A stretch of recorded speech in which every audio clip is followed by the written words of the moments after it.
Good day, everyone, and welcome to the Monday Market Breakdown. Now, guys, in this session, I'm going to be analyzing the pair that we spoke about on our last session. So I'm just going to be breaking down that pair and giving you the analysis behind that pair, why I chose that pair, and how it eventually played out. So without wasting any time, let us get into it. So the pair that I was focusing on last week was what the Australian dollar over the Canadian dollar. So this one, we're going to be starting on the higher time frame. So I'm just going to be erasing everything and we're going to get into it. So this one on the high time frame, you can see that price previously did come from this impulsive movement, gave us what this sideways corrective structure, and then price proceeded to do it to impulse all the way to the downside.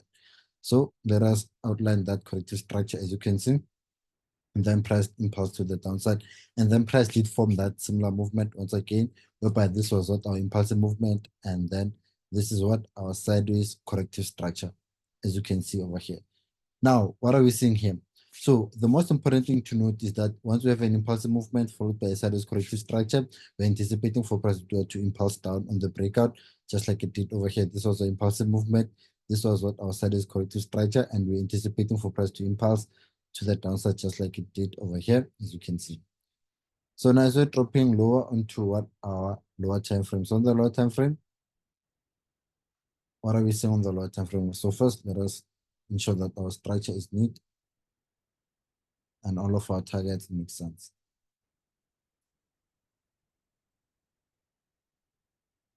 So there we go. So over here, we can see that price did give us what this bigger structure, and then followed over here on the lower time frame. We are having what this is our small impulsive movement, followed by this is what our corrective structure. So this was what the first entry that I did focus on. You can see impulsive movement, sideways corrective structure. So I was anticipating for this to do it to impulse on the breakout, and my stops were above, and for this to do it to continue to impulse all the way to the downside. So this is how price did eventually play up. I entered in the breakout, stops above, TP all the way to the downside, and then price played out beautifully for what? For 2.7% return, guys, as you can see over here. So price did play out as we anticipated, and then there was what another entry over here. Unfortunately, I did not execute this entry, but this was what another scaling opportunity that would have added to what that impulsive run, and would have entered in the breakout. Stops would have been above. Take profit would have been here for an additional 2.5%, as you can see over here. So this one we would have worked away with at least maybe 5 to 6% profit return, guys. As you can see, this did play out as anticipated.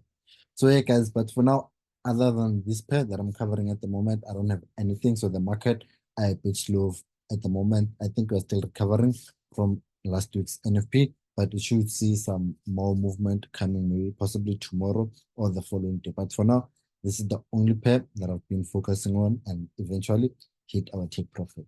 But yeah, guys, for now, this is going to be the end of our session. Hopefully it was informative and you did learn something. But for now, this is going to be the end. Take care, and I'll see you next time.